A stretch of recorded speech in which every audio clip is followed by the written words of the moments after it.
नमस्कार दोस्तों, क्यों इस पर आपका स्वागत है दोस्तों। तो दोस्तों आज जो मैं खबर लेके आया हूँ वो दोनों खबर है, और वो दो खबर जो है भारत के लिए, और भारत के लिए बहुत ही खुशखबरी वाली खबर है, और वो भी अर्थव्यवस्था से रिलेटेड है। तो चलिए इस खबर को शुरू कर लेते हैं दोस्तों। तो सबसे पहले अगर बात कर लिया जाए तो हम लोग बात करते हैं विदेशी व्यापार के बारे में, जो कि भारत ने एक बहुत ही बड़ा रिकॉर्ड जो है बढ़त हासिल किया है, और वो भी ऐसे टाइम में जब पूरे दुनिया में मंदी चल रहा है। आधा दर्जन यूरोप जो है ऑलरेडी मंदी के चपेट में है। नीदरलैंड हो गया, यूरोप हो गया, फिर उसके बाद जो चाइना है, जो कि दुनिया का सबसे बड़ा मतलब दूसरी सबसे बड़ी अर्थव्यवस्था है, वो भी डिफ्लेशन में जा रखा है। उस वक्त जो है हम लोगों ने ये ग्रोथ हासिल किया, और वो ग्रोथ क्या है दोस्तों, तो पिछले 6 महीने में, मतलब कि आप समझिए कि साल का आधा ही हुआ है अभी। आधे साल में हम लोगों ने 800 अरब डॉलर का जो है विदेशी व्यापार का जो है वो आंकड़ा है जो है उसको पार कर गया है दोस्तों। मतलब कि 801 अरब डॉलर कह सकते हैं दोस्तों। अब ये इतना बड़ा आंकड़ा है कि आप कह सकते हैं कि 385 मतलब कि 385 अरब डॉलर का हम लोगों ने निर्यात किया है, मतलब एक्सपोर्ट किया है, और 415 बिलियन डॉलर का जो है हम लोगों ने इंपोर्ट किया है दोस्तों। और बाकी मैंने रेफरेंस के लिए न्यूज़ आर्टिकल का स्क्रीनशॉट भी डाल दिया, आप उसको देख सकते हैं। और इसमें सबसे बड़ी बात यह है कि पिछले साल जो था ये ट्रेड डेफिसिट, जो कि अभी 30 बिलियन डॉलर है, वो पहले कितना था, 60 बिलियन डॉलर था। अब ट्रेड डेफिसिट क्या होता है, तो ट्रेड डेफिसिट का मतलब हो गया कि हम कितना सामान दूसरे देशों को बेच रहे हैं और कितना सामान जो है बाहर के देशों से हम लोग खरीद रहे हैं। अब वो हम लोग जो है अब आत्मनिर्भर भारत के ऊपर में आ गया। अब आत्मनिर्भर भारत में क्या होगा कि हम लोग जो है सारे जो सामान जो इंपोर्ट हो रहे हैं उसको इंपोर्ट को कम करना है। अभी पिछले साल से जो है इस बार जो है 1.5% जो है हम लोग का इंपोर्ट रेट जो है कम हुआ है दोस्तों। और वही चीज़ का आंकड़ा मैंने दिया है कि पहले 60 बिलियन डॉलर था, तो अब 30 बिलियन डॉलर पे ट्रेड डिफिसिट आ गया है। और इसके हिसाब से जो है अभी हम लोगों ने बहुत ही अच्छा ग्रोथ किया, और वो भी ऐसे टाइम में किया है जब पूरी दुनिया का समझिए आधा हिस्सा जो है मंदी के चपेट में जा रखा है दोस्तों।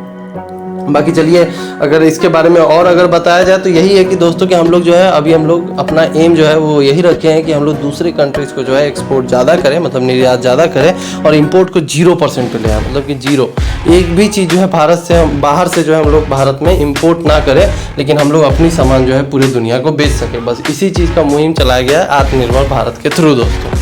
बाकी अब दूसरी खबर की बात कर लेते, जो कि एक और बड़ी खुशखबरी है, और उसमें भी भारत ने जो है इस बार जो है रिकॉर्ड तोड़ जो है बढ़त हासिल किया है, वो है GDS।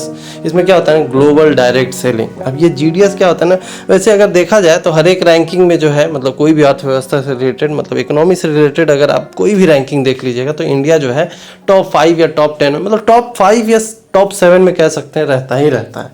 लेकिन यही एक रैंकिंग था ग्लोबल डायरेक्ट सेलिंग, जिसमें हम लोग जो है टॉप 10 से भी बाहर थे। चाहे अभी भी हम लोगों ने, लेकिन रैंक जो है अब बहुत ही अच्छा रैंक हम लोगों ने लेके आया है दोस्तों। अब पहले कितना था, तो पहले अराउंड 19 रैंक था, अब इस बार जो है 11th पे रैंक पे आ गया है दोस्तों। रेफरेंस के लिए न्यूज़ आर्टिकल का स्क्रीनशॉट भी डाल दिया, आप उसको देख सकते हैं। लेकिन उससे पहले मैं आपको एक चीज़ बताना चाहूँगा कि ये GDS है क्या, ये वाला है क्या।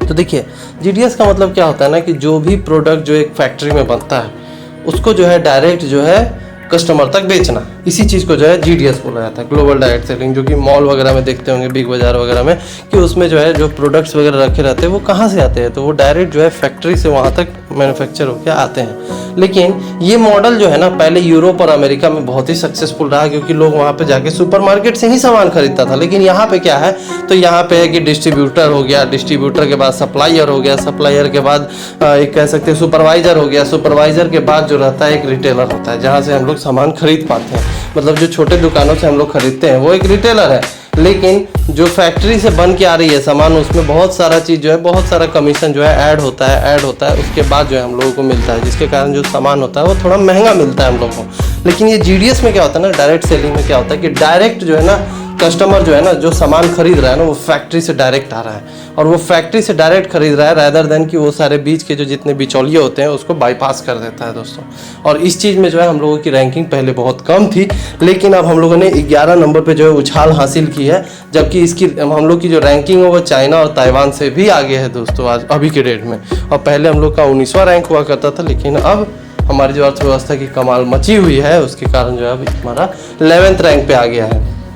और इसी तरह जो है बहुत सारी अर्थव्यवस्था से रिलेटेड जो है अब न्यूज़ आने लगी है भारत के रिगार्डिंग, कि भारत जो है ऑलरेडी बहुत ज़्यादा ही तेज़ी के साथ जो है उन्नति कर रहा है, और दूसरे देश जैसे कि चाइना को ही देख लीजिए जो पड़ोसी में है, उसका डिफ्लेशन हो रखा है इकोनॉमी का। तो दोस्तों आज की खबर में बस इतना ही। बाकी ये खबर आपको कैसा लगा कमेंट करके ज़रूर बताएं, और ऐसे ही डिफेंस और इकोनॉमी के चैनल से जुड़े रहने के लिए हमारे चैनल को ज़रूर सब्सक्राइब करें दोस्तों। धन्यवाद।